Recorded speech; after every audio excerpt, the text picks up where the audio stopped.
MLC Duvvada ఇంటి దగ్గర మరోసారి హెడ్ డ్రామా కొనసాగుతుంది. నిన్న దువ్వాడ ఇంటి దగ్గర ఇద్దరు కూతుర్లు ధర్నా చేశారు. ఇవాళ దువ్వాడ శ్రీనివాస్ ఇంటికి వెళ్లారు దువ్వాడ శ్రీవాణి. కూతురుతో కలిసి దువ్వాడ ఇంట్లోకి వెళ్లేందుకు శ్రీవాణి యత్నించారు. దువ్వాడ ఇంటి ముందు వేచి చూస్తున్నారు శ్రీవాణి. ప్రస్తుతం టెక్కలి జెడ్పీటీసీగా ఉన్నారు శ్రీవాణి. శ్రీవాణి వ్యాఖ్యలకు కౌంటర్గా మాధురి ఇవాళ ప్రెస్ మీట్ పెట్టింది. మాధురి ప్రెస్ మీట్ తర్వాత దువ్వాడ ఇంటికి ఆయన భార్య శ్రీవాణి వెళ్లారు. దీంతో ఒక్కసారిగా హైడ్రామా కొనసాగుతుంది. అయితే శ్రీవాణి వ్యాఖ్యలు ఖండిస్తూ కొద్దిసేపటి క్రితమే మాధురి ప్రెస్ మీట్ పెట్టారు. శ్రీవాణి వ్యాఖ్యలు ఆమె తీవ్రంగా ఖండించారు. దువ్వాడ తనను ఆత్మహత్య చేసుకుంటుంటే కాపాడాడని, తాను శ్రీనివాస్తోనే ఉంటానంటూ మాధురి చెప్పడంతో ఒక్కసారిగా దువ్వాడ శ్రీవాణి మళ్ళీ ఆయన ఇంటి దగ్గర వెళ్ళారు. దీంతో ఇంటి దగ్గర హైడ్రామా కొనసాగుతుంది. నిన్న కూడా ఇంటి దగ్గర ఇద్దరు కూతుర్లు ధర్నా చేశారు. ఆ దృశ్యాలు మీరు చూడొచ్చు. ఇవాళ ఆయన ఇంటికి ఆయన భార్య శ్రీవాణి వెళ్ళారు. ఒక్కసారి ఆ దృశ్యాలు చూస్తే మనకు అర్థమవుతాయి. నిన్న దువ్వాడ ఇంటికి కూతురు వెళ్ళిన దృశ్యాలు చూడొచ్చు. ఇవాళ దువ్వాడ ఇంటికి భార్య కూతుర్లతో కలిసి ఇవాళ భార్య కూడా వెళ్ళింది. తల్లితో కలిసి పిల్లలు కూడా వెళ్ళారు తన తండ్రి ఇంటికి.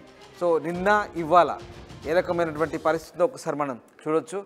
కూతురుతో కలిసి ఇవాళ దువ్వాడ ఇంటిలోకి వెళ్లేందుకు శ్రీవాణి యత్నించింది. అయితే దువ్వాడ ఇంటి ముందు గేట్ తెరవకపోవడంతో ఇంటి ముందే ఆమె వెయిట్ చేస్తున్న పరిస్థితి. ప్రస్తుతం ఆమె టెక్కలి జెడ్పీటీసీగా ఉన్నారు.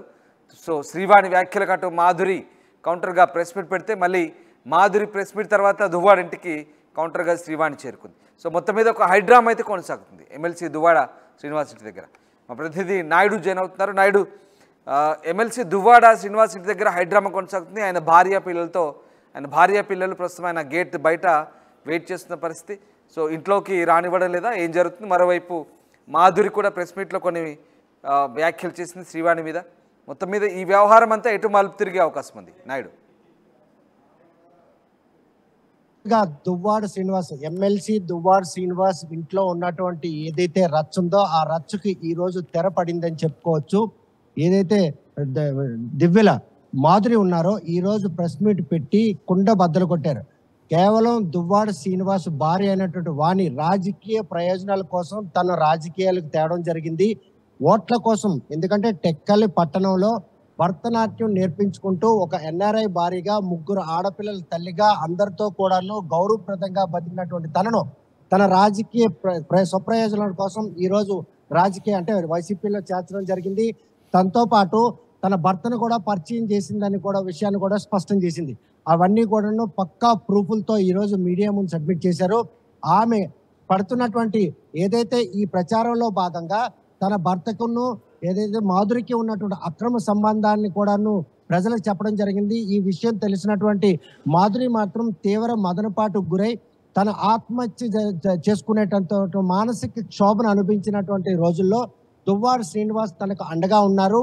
అటువంటి తరుణంలో గత ఏడాదిగా ఈ రోజు దువ్వాడ శ్రీనివాస్ ఉన్నారా లేరా అన్న విషయం తెలియనటువంటి దువ్వాడ వాణి కావచ్చు, వారిద్దరు పిల్లలు ఇద్దరు కూడాను ఆయన పట్టించుకోకపోయిన నేపథ్యంలో ఆయన సంరక్షించుకుంటూ తన ప్రాణాలను కాపాడిన దువ్వాడ శ్రీనివాస్ కి కృతజ్ఞతగా ఆయన్ని ఒక ఫిలాసఫర్ గా ఆయన ఆదర్శంగా ఉంటూ తన వద్ద తలదాచుకుంటాను, తనపై లేనిపోయిన ఆరోపణలు చేశారన్నటువంటి ఆందోళన ఆమెను మాత్రం ఈరోజు శ్రీనివాస్ ఆశ్రమించారు. ఆయనతో పాటు ఎన్నికల్లో ప్రచారం కూడా నిర్వహించాను. ఈ విషయంలో మాత్రం తనని ఇంతలా బాధించి తన కుటుంబాన్ని రోడ్డుకి ఎక్కేలా చేసినటువంటి వాణి పిల్లలిద్దరు కూడాను భర్తపై పోటీకి సిద్ధమైనటువంటి వాణి ఈ రోజు భర్తను విడిచిపెట్టి ఈ రోజు పిల్లల్ని ఆయనపై ఉసిగలుపుతుందన్నటువంటి ఆరోపణలు కూడా చేస్తున్నారు. గత రాత్రి 2 ఏళ్ల అనంతరం తండ్రిని కలవాలని పిల్లలు రావడం, ఆ పిల్లల్ని తల్లే ప్రోత్సహించిందని కూడా బాహాటంగా ఆరోపిస్తుంది. ఈ విషయాన్ని చెప్పేందుకు మీడియా ముందుకు వచ్చినటువంటి మాధురి అన్ని విషయాలు కూడా స్పష్టం చేయడం జరిగింది. అయితే శ్రీకాకుళంలో ఆమె ప్రెస్ మీట్ నిర్వహిస్తుండగా ఎక్కడ ఆమె మళ్ళీ దువ్వాడ శ్రీనివాస్ టెక్కల్లో నివాసం ఉండి ఇంటికి వస్తారనే ఉద్దేశంతో వాణి మాత్రం తన ఇద్దరు ఆడపిల్లల్ని తీసుకొని అక్కడికి రావడం జరిగింది. కాకపోతే శ్రీనివాస్ ఆ ఇంట్లో ఉన్నాడా లేదా అన్న విషయాన్ని కూడా నిర్ధారించుకోలేనటువంటి పరిణామాలు ఉన్నాయి. కాకపోతే అప్పటికి ఎవరు కూడా లేకపోవడం, ఇంటి దగ్గర నిర్మానుషంగా ఉండడంతో మాత్రం ఆమె పిల్లల్ని తీసుకొని వెళ్ళడం జరిగింది. కాకపోతే ప్రస్తుతం మాత్రం దువ్వాడ శ్రీనివాస్తో సహజీవనం చేస్తున్నటువంటి ఏదైతే మాధురి ఉందో ఆమె మాత్రం తన ప్రాణాలను కాపాడడంతో పాటు తన పరువును కూడాను కాపాడారు. ఈ రోజు సొసైటీలో గౌరవప్రదంగా బ్రతికినటువంటి తన కుటుంబాన్ని మాత్రం ఈ రోజు రోడ్డుకి వెళ్ళే పరిణామాలు మాత్రం తీసుకొచ్చారు. తన స్వార్థ రాజకీయాల కోసం తను బలి చేయడంతో పాటు తన కుటుంబాన్ని కూడాను రోడ్డుపై పడేశారని చెప్పి బాహాటంగా ఆరోపిస్తుంది. మరి ఈ విషయంలో వాణి కూడాను ఈరోజు ఆమె రాజకీయం కోసం రావడమే తప్ప ఈ విషయంలో తన భర్తతో ఉన్నటువంటి ఆ సంబంధం మాత్రం తమకు ఆలస్యంగా తెలిసింది. ఈ విషయాన్ని తన ఇద్దరు పిల్లలతో పాటు తాను కూడా ప్రశ్నించాను. పొంతనలేని సమాధానం చెబుతూ ఆమెతో పాటు అక్రమ సంబంధాన్ని కొనసాగించినటువంటి విషయంపై మాత్రం ఆయనతో విభేదించాం. ఆయన ఇంటికి వచ్చినా కూడా రానివ్వకుండా చేశాం. ఎందుకంటే ఒక కూతురుకు వివాహం జరిగింది. ఆ అత్తింటి వారి వేధింపులు ఎక్కడ కూతురుకుంటానో భయం కూడా నెలకొనుంది. మరోవైపు ఇంకో కూతురుకు వివాహం జరగాల్సింది. ఇటువంటి పరిణామాలు ఉన్న నేపథ్యంలో ఒక సంపన్న కుటుంబంతో పాటు ఆర్థిక ఏదైతే రాజకీయ ప్రాబల్యం ఉన్నటువంటి ఆ కుటుంబంలో ఉన్నటువంటి తమకు ఆమె చేసినటువంటి ఆకృత్యం తమ కుటుంబం తీవ్రంగా అవమాన పాలు చేసే పరిణామాలు ఉన్నాయి. కాకపోతే ఈ విషయాన్ని కూడాను ఒక న్యాయ అంటే న్యాయ వ్యవస్థకు సంబంధించినట్టు ఒక కుటుంబానికి చెందిన మాధురి మాత్రం తాము కూడాను గౌరవప్రదంగా జీవించేటటువంటి కుటుంబం, మాపై ఇటువంటి ఆరోపణలు చేయడం మాత్రం తగదు. ఈ విషయంలో తనను బజార్కు విడిచిందే వాణి, ఆమె స్వార్థ రాజకీయాల కోసం తనకు బలి చేశారు. ఇటువంటి తరుణంలో సమాజంలో సూటిపోటి మాటలతో తాను ఎక్కడ బయట ఉన్నా కూడాను తనకు భద్రత ఉండదుతో పాటు తమకు గౌరవం కూడా ఉండదనే ఉద్దేశంతో ఎక్కడ పోగొట్టుకున్నానో అక్కడే రాజకీయ స్వార్థం కోసం వాణి తనను సమాజాన్ని పరిచయం చేయడంతో పాటు తన భర్తకి కూడా పరిచయం చేసి తనపై లేనిపోయినటువంటి ఆరోపణలు చేశారు. ఆరోపణలు అవాస్తవాన్ని నిరూపించుకోవాలనుకుంటే అదే రాజకీయ వేదికపై ఈరోజు దువ్వాడ శ్రీనివాస్ తన ఒక స్నేహితురాలుగా ఉండి తనపై వచ్చినటువంటి ఈ ఆరోపణలు మాత్రం పూర్తిగా బాహ్య ప్రపంచం చెప్తాను. మరోవైపు చూస్తే కనుక ఈ విషయంలో తన కుటుంబం అంటే భర్త కూడాను ఈ రోజు తనను సులకనగా చూస్తున్నారు. పిల్లలు, చిన్నపిల్లలు, ముగ్గురు ఆడపిల్లలు. నాయుడు ప్రెస్ మీట్ తర్వాత దువ్వాడ భార్య శ్రీవాణి పిల్లలతో కలిసి ఆయన ఇంటికి వెళ్ళింది. మరి ఇంట్లోకి అనుమతించలేదా? ప్రస్తుతం ఆమె అక్కడే ఉన్నారా? ఏం జరుగుతుంది? ప్రస్తుతం గత రాత్రి కూడాను వారి పిల్లలు వచ్చినప్పుడు కూడా లోపల శ్రీనివాస్ ఉన్నాడా లేడా అనే విషయం కూడాను వారికి స్పష్టం లేదు. రాత్రి 2 గంటల వరకు ఉండి అక్కడ ఎవరో లేకపోవడంతో తిరిగి ఇంటికి వెళ్ళిపోయిన వాళ్ళు ఈ రోజు ఎవరైతే మాధురి శ్రీకాకుళంలో ప్రెస్ మీట్ పెట్టిందంటే ఆ ఇంటి నుండే వచ్చి ఉంటుంది, మళ్ళీ తిరిగి ఆ ఇంటికి వస్తుంది. వచ్చినట్టయితే ఆమె లోపలికి వెళ్లకుండా అడ్డుకునేందుకు మాత్రం పిల్లల్ని తీసుకొని రావడం జరిగింది.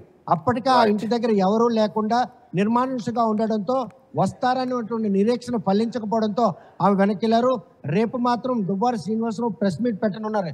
ఎందుకంటే తనతో పాటే తన జీవితాన్ని కొనసాగిస్తానని మాధురి చెప్పడం, తన తండ్రి కోసం పిల్లలు తప్పించడం, ఏదైతే శ్రీనివాస్ కోసం పిల్లల్ని శ్రీనివాస్కి అప్పగిస్తున్న వాణి స్టికాన్ అవడం, ఇవన్నీ పరిణామాలు కూడా రేపు దువ్వాడ శ్రీనివాస్ నోటంటే వచ్చినటువంటి మాటలే వీళ్ళకి సమాధానంగా చెప్పవచ్చు. కాకపోతే మాధురి అయితే మాత్రం ఈ రోజు తనను బజార్కి ఇచ్చినటువంటి వాణి చేసినటువంటి ఈ ఆరోపణలు అవాస్తవాన్ని నిరూపించుకోవడానికి ఈ రోజు శ్రీనివాస్తోనే తన జీవనం కొనసాగిస్తానని చెప్తారు. మరి ఏ విషయం అనేది రేపు దువ్వాడ శ్రీని నోరిప్పి ఈ 2 కుటుంబాల మధ్యన ఉన్నటువంటి ఏవైతే అనిశ్చితుందో దాన్ని తొలగించేందుకు ఆయన చేసినటువంటి ఆ వ్యాఖ్యలు ఏ విధంగా ఉండిపోతున్నాయి?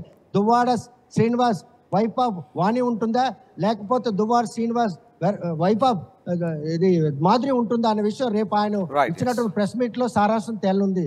Ramdas. Right, yes, thank you Naidu. MLC Duvvada ఇంటి దగ్గర మరోసారి హెడ్ డ్రామా కొనసాగుతుంది. ఎంత కూడా దువ్వాడ ఫ్యామిలీ డ్రామాగా ఒక సీన్ అంతా క్రియేట్ అవుతుంది. నిన్న దువ్వాడ ఇంటి దగ్గర 2 కూతురు ధర్నా చేశారు. ఇవాళ మళ్ళీ దువ్వాడ శ్రీనివాస్ ఇంటికి ఆయన భార్య శ్రీవాణి వెళ్ళారు కూతురుతో కలిసి. అయితే దీనికంటే ముందు మాధురి ప్రెస్ మీట్ పెట్టింది, శ్రీవాణికి కౌంటర్ ఇచ్చింది. మళ్ళీ ఆమె ప్రెస్ మీట్ అవగానే ఈమె కూడా తిరిగి తన భర్త ఇంటికి పిల్లలతో చేరుకుంది. సో ఆమె బయటే వేచి చూసింది, లోపలికి అనుమతించబడుతూ ప్రస్తుతం ఆమె అక్కడి నుంచి వెళ్ళిపోయినట్టు తెలుస్తుంది. ప్రస్తుతం ఆమె టెక్కల్ జెడ్పీటీసీగా ఉన్నారు. శ్రీవాణి వ్యాఖ్యలకు కౌంటర్గా మాధురి ప్రెస్ మీట్ పెట్టడంతో మాధురి ప్రెస్ మీట్ తర్వాత శ్రీవాణి దువ్వాడ ఇంటికి వెళ్ళింది. మరి ఏం జరగబోతుంది? రేపు దువ్వాడ శ్రీనివాస్ ప్రెస్ మీట్ పెట్టి దీనికి సంబంధించిన క్లారిటీ ఇస్తారా?